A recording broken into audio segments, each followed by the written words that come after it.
Hello everyone, welcome back to our channel Login Aid. In this video, I will guide you on how to remove text in Clipchamp. So if you also want to remove text in Clipchamp, this video is just for you. Follow these simple steps and you'll be able to do it.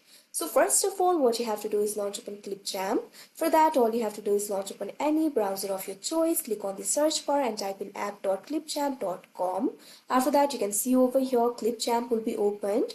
After that, simply start creating a new project or simply open the project from which you want to remove the text. You can see over here I have already opened it.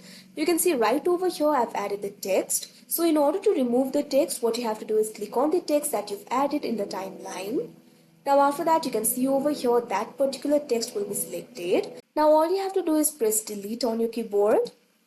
Now after that, you can see over here the text will be removed. So like this, you'll be able to remove the text. So that is how you remove text in Clipchamp. I hope you found this video helpful. Thank you for watching. Make sure to like, share and subscribe to our channel.